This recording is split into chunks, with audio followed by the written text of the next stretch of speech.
Hey there everyone, it's Marie here again from Nicole Designs with another SBC Fest kit for you. We are going to crack into Simon Hurley's kit, see what's in there, and do some fun crafting. Now I love this kit. After I opened it up and saw all the goodies, I thought you all are going to have such a good time at SBC Fest. Crafting along with Simon and all of these good things. He's got the cutest little polar bear, some layered stencils, the 3D cut and emboss folder, and also some of his pastes that you can embellish everything with. So this kit is packed. Like, I just absolutely love it.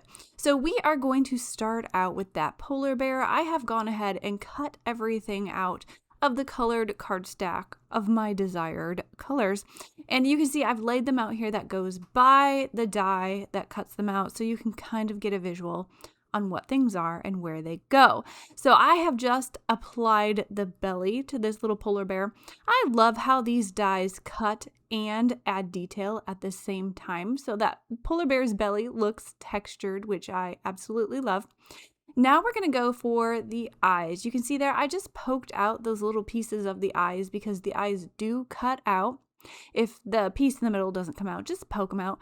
And then you can see this little die over here on the side that cuts out these two circles. And then that odd little tiny piece that is going behind the eyes, so that when you flip it around and you look at it from the front, they are black from behind. That little tiny piece is actually his nose. So next we're going to put on his little snout or snoot, whatever you want to call it. I don't know what bears have. Maybe it's just a mouth, a nose, or something. So I'm going to put some dots of glue here, and we're going to put his mouth and nose on top. And you can see I'm just pointing out the dies that cut out each little part. I also love how that base piece of the bear's body has the outline for the little pieces on where they go. It's so easy to put together, guys. You probably don't need me to point all of this out, but if you're curious, I'm just showing you how it assembles. So we're going to put his little nose on there, on his little mouth snout, and I think he just looks so cute. So next we have that other little die that looks a little odd, is those 4 tiny pieces. And those I cut out with pink cardstock because they go on the cheeks and on the inside of the ears. Now, I don't know about you guys, but I know when I'm cutting out dies that have a lot of tiny little fussy pieces, it gets to be a little much for me. Like, I would rather just cut out one piece and call it a day. However, I do also really love the dies that have all the little pieces because when you have it all put together, it looks so good and I love the detail. So it is worth it to go ahead and cut out all the pieces and assemble it and have a detailed little image shape on your card. Although I do sometimes skip some of the pieces and just simplify it a bit, and that's perfectly fine also. Depends on how much patience you have and how much time you have for crafting. Now we're going to go ahead and put on the arms for this little bear. I love that you can just glue the arms on the side and you don't have to glue them completely down. You can if you want, but I'm going to leave the hand area free of glue so that I can tuck that little present, that little gift into his arms when I have that assembled also. So it looks like he's holding a little gift for whoever you're making the card for, and it is so adorable. Now we're going to put this scarf together, and I did the mistake of putting the scarf piece down first and then realizing I wanted to tuck the ends behind the scarf. Now it doesn't matter, you can put the ends behind or you can put it on top, however you want it. I just like the look of that being tucked behind. So I took the scarf back off, added some more glue, put it on top of those tail ends, and that is the scarf for our polar bear. As you can see, this polar bear is so super easy to cut out and assemble. We're almost done already with him. And then I have the gift, that little accessory there that you can add in his arms. I cut out the gift part with a shiny silver cardstock. Now, I have a ton of cardstock scraps in my pile, guys, so I don't even know what brand that is, but it's shiny and it's silver, and I thought it went well with the overall theme of winteriness for this card. I'm doing a sort of a gray, silver, white, blue kind of color palette to make it look kind of wintry. You could also change it up for Christmas if you want, get some traditional reds and greens in there and golds. That would look awesome. But I like, for this card's purposes, all of the wintry colors. So we've got our bear assembled, we've got his little present assembled, and we can go ahead and tuck it in his arms. I'm going to glue it later on in the video, but I just wanted to see what it looked like right now, and he is so cute. All right, moving on, we are going to be playing with this 3D embossing and cutting folder. Now, the folder itself does not cut, but it pairs up with the dies from that polar bear, and it pairs up with the layered stencils. So all of these things go together. Now you can see this is that border die. I'm going to go ahead and cut a panel of cardstock, and we are going to emboss it. Now, I hope you can see I'm trying to tip my embossing folder in the light. You can see there is a line on the edge of this design, and that line lines up with the edge of your paper after you cut it. So you can line up the design, get it in your folder, and run it through your machine and emboss. And guys, I love the texture of this folder. You're gonna see it just looks so good. Look at the texture. I love it. Now, you don't want to emboss and then cut, because if you run your paper back through your die cutting machine, it's gonna flatten all that texture. And I found that out the hard way by doing that the first time. So I had to make a second panel. Now you can kind of still see the design. So if you want a flatter look, I guess you could do it that way. But I love all that texture. So I went ahead, cut another piece, and then embossed it to preserve that texture so I don't flatten it with my machine. So we're going to see how we are using the layered stencils with that embossing folder. You can see each stencil has a number on the bottom, 1, 2, and 3, so you can see in which order you can use them. But you can also do them out of order, and you can also only use one at a time if you want to. You don't have to use all 3 of them. It's crafting, guys. It's creating. You can get creative and do whatever you want. Yes, I'm kind of a rebel that way, but I'm going to do all 3 of them in order to show you how they work together. So they all line up with a separate thing on this design. The first one is kind of a shadow outline of the whole snowflake. The second one just does the raised bit of the snowflake, and the third one does those little speckly things around those snowflakes. So you can isolate each feature of that design if you want. Now I'm just showing you these pastes here that are in Simon's kit. This one has the glitter in it. As you can see, I swatched it out on top. This one, the solar paste, it is so beautiful. I love that. If you look at that middle pasty area that I swatched, it is like a light color, and then as you tip it in the light, it's got that iridescent blue shine. And on the bottom here is my Distress ink blending combo that I'm going to use on this card. We're doing Stormy Sky, Faded Jeans, and Chipped Sapphire, a light, a medium, and a dark blue so that I can get a gradient going on my background. All right, so we are going to start with stencil number 1. This is that outline of the snowflakes. So I am using my magnetic glass mat from scrapbook.com. I'm using the magnets that go along with it. So super handy. It sticks it down onto your glass mat so nothing can wiggle around while you're crafting. You do want to be gentle though as you're ink blending and doing things so that you don't, knock your stencil around and move things and shift it as you're crafting, but it works really well.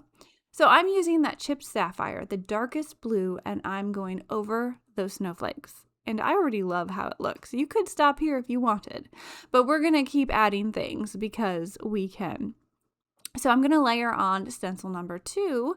This layers right on those raised areas of those snowflakes. So I thought it would be really fun to add our iridescent solar paste on top of this stencil. So I'm going to get a little bit of that, and I'm going to just begin to add it gently and softly on top of this stencil. Now you don't want to squish too much because you don't want it to go everywhere underneath this stencil. All you need to do is a gentle and a light application. Now guys, I am using a craft spatula that I've had in my stash forever. It does work pretty good. I can't guarantee that I can find a link to it below. I'm sorry for that. But if you have a credit card, if you have a different scraper, if you have a mini spatula from your kitchen, those things will also work. So you don't need to use what you see me having. You can use what you already have. So that is that paste applied. It looks really great. We're going to set it off to the side so it can dry. And now I'm going to do super speed ink blending. Yes, I did speed up this section of the video because ink blending for me does take a little bit of elbow grease and it does take a little bit of time. If you've ever gotten started with ink blending and you feel frustrated that it doesn't look like a smooth blend, can I just encourage you to keep going? If you keep going with your ink blending, keep adding layers and just keep blending. It will soak into the paper and it will blend together.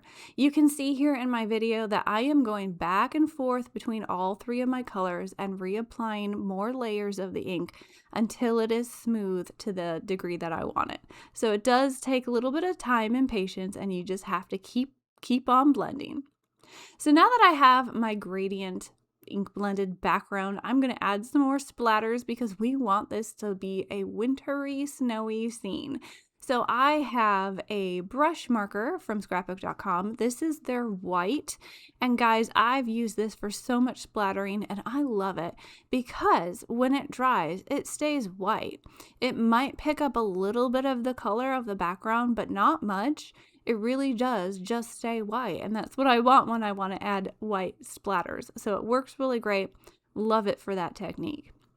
We're going back to our snowflakes now that our last layer is dry, and I'm going to add this glittery paste on top. Now, same thing, you want to be gentle adding this. You want to give it a gentle scrape and not smoosh it into your stencil because there are a few areas here where it did kind of leak around under my stencil, and being the perfectionist that I am, I don't always love that, but it's crafting, it's handmade. You're gonna have some inconsistencies and it's fine. We still have fun crafting, but you can see how fun that looks, how pretty that looks, and as it dries, it gets even more sparkly. I don't know if my camera is picking it all up. But I did set it to the side, I let everything dry, and I came back later, and I'm going to embellish a little bit and put things together. So you can see here, guys, I am adding some string. I just wanted a little bit of a string embellishment. This string is not any particular brand. It's nothing fancy. In fact, I think I picked it up from a thrift store a while ago, so it really is just string. So if you wanted to add a baker's twine or a colored ribbon or something, you can, or you don't need to add anything at all. Now on the back of this panel, I'm putting some of my foam adhesive strips from scrapbook.com. I love these strips. They're great for sentiments if you have sentiment banners, which we'll be using later in the video, or just some really tiny dies. You can cut it up and add it to the back of small pieces, and it just is so handy. I love it. So I'm filling up the back of this panel. We're going to peel off that backing paper from the foam, and we're going to add it on top of our ink blended background. Now guys, if you are interested in anything that you see in today's video, I will try to have everything listed down below with links for everything that I can find links to if you want to see that. I will say the SBC Fest kits, when they sell out, they're gone, so I don't want to make you feel like you have to run over there and buy anything if you don't want to, because you don't have to. You can join in SBC Fest. It is free. You can watch all of the crafting. You can chat with the instructors and your fellow crafters in the chat box live as the classes are going on. So there's still so many fun things to do and participate in with SBC Fest, even if you choose not to get the kits. But if the kits are gone, they're gone. So if you want to grab this kit, if it's still available, I hope it is. I'll link it down below. You can go ahead and do that. If you don't want to grab the kits, you just want to watch, go over to the SBC Fest page and sign up for notifications, and they'll let you know when the event is about to start. This year, it's scheduled for September 11th. 2026. And so I hope to see you there. I'm going to try to watch in the chat box and be there and see all of the good things going on. But you can join along too as you want.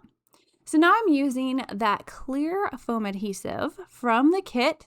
I'm putting it behind this Merry Christmas banner sentiment, and I'm going to cut it and add it to the card, and that's going to finish everything. Now, this is the first time I've ever used this clear adhesive. It was a little bit different of a texture than the other foam adhesive, but it worked really great. I love how it's clear, so I can add this white piece onto that blue piece, and that blue will shine through my sentiment. So that is the card today, guys. I hope you've enjoyed crafting along with me. If you have any questions or comments, please put them down below. If you haven't already, make sure you hit that subscribe, tap the bell for notifications so you never miss another video from me. And I do hope I see you guys next time. I'm going to try to get some more videos up on my channel. So thanks for joining me, guys. Have a great day, and I'll catch you next time. Bye.